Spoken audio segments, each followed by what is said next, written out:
Terdakwa Shane Lucas kembali menjalani sidang kasus penganiayaan David Ozora di Pengadilan Negeri Jakarta Selatan. Agenda sidang hari ini mendengarkan keterangan saksi yang meringankan terdakwa. Saksi meringankan dari terdakwa adalah teman akrab Shane. Dari saksi hari ini, kuasa hukum akan menggali soal kepribadian dan kehidupan sosial terdakwa sehari-hari. Kuasa hukum Shane Lucas bersikukuh kliennya tidak terlibat dalam penganiayaan David Ozora. Selain saksi meringankan, kuasa hukum Shane Lucas juga akan menghadirkan ahli hukum pidana pada sidang pekan depan.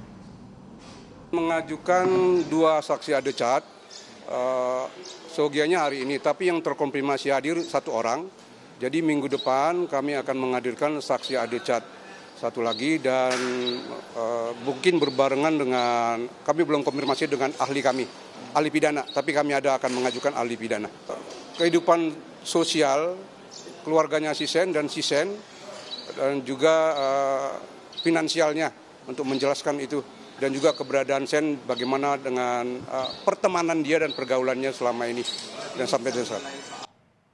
Jurnalis Kompas TV Tifal Solesa memantau jalannya sidang penganiayaan David Ozora hari ini. Tifal, selamat siang. Ini pihak terdakwa Shane hari ini menghadirkan teman akrab Shane. Nah, ini kenapa penting bagi kuasa hukum untuk menjelaskan detail soal kepribadian Shane sehari-hari?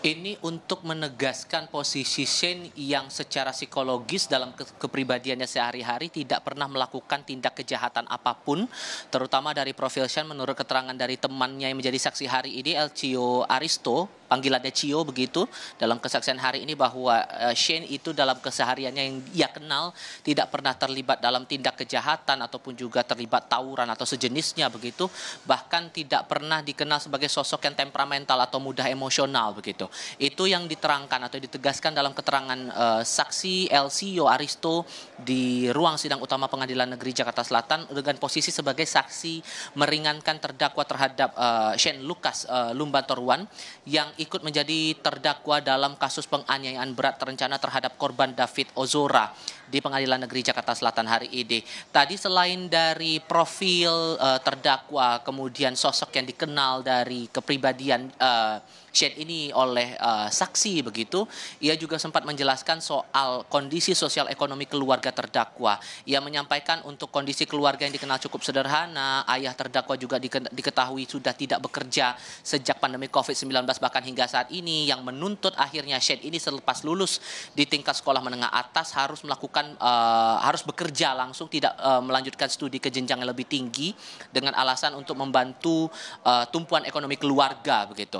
Itu yang ditekankan oleh saksi Cio dalam keterangannya hari ini. Ini baru satu saksi yang dihadirkan oleh tim penasihat hukum terdakwa Shane Lucas Lumbantoruan. Awalnya direncanakan akan ada dua orang yang disebut ini dua-duanya merupakan teman dekat atau teman akrab dari Shane. Ini meneguhkan sekali lagi posisi dari psikologis terdakwa. Itu yang coba ditekankan oleh tim penasihat hukum dalam keterangan mereka yang dibutuhkan menurut mereka dalam persidangan yang diberi kesempatan kepada tim terdakwa ini untuk dihadirkan dalam 2 pekan ke depan, terhitung mulai pekan ini hingga pekan depan begitu. Sidang sudah selesai, berjalan cukup singkat, tadi dimulai sekitar pukul 10:30 siang waktu Indonesia bagian Barat dan sudah selesai lewat dari pukul 11 siang waktu Indonesia Barat tadi. Kira-kira 45 menit lah proses sidang ini berlangsung dan sidang baru akan dilanjutkan kembali pada pekan depan. Nah, rencananya pekan depan kesempatan terakhir bagi tim terdakwa Shane untuk menghadirkan saksi dan juga ahli meringankan. Rencananya satu saksi yang harusnya datang hari ini akan dibawa dalam sidang pekan depan, ditambah nanti akan ada 2 ahli lain yang juga akan dibawa, baik itu ahli pidana maupun juga rencananya akan ada ahli psikologi yang juga ikut didengar keterangannya sebagai pihak yang akan meringankan posisi Shane Lucas Lumbantoruan dalam kasus ini. Perlu diingat bahwa Shane Lucas Lumbantoruan ini dijerat dengan 1 dakwaan primer dan 2 dakwaan alternatif.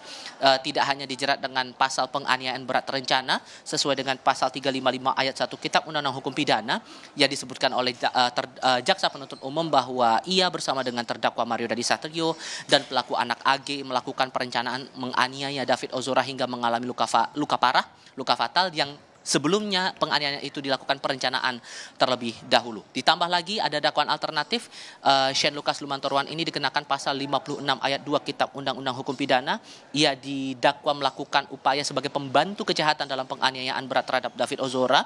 Yang disebutkan di situ ia memberikan kesempatan, sarana atau keterangan untuk melakukan tindak kejahatan. Namun walaupun kemudian punya dakwaan atau lapisan dakwaan yang berbeda dengan Mario Dandisatrio, Shane juga tetap dikenakan pidana maksimal 12 tahun kurungan penjara.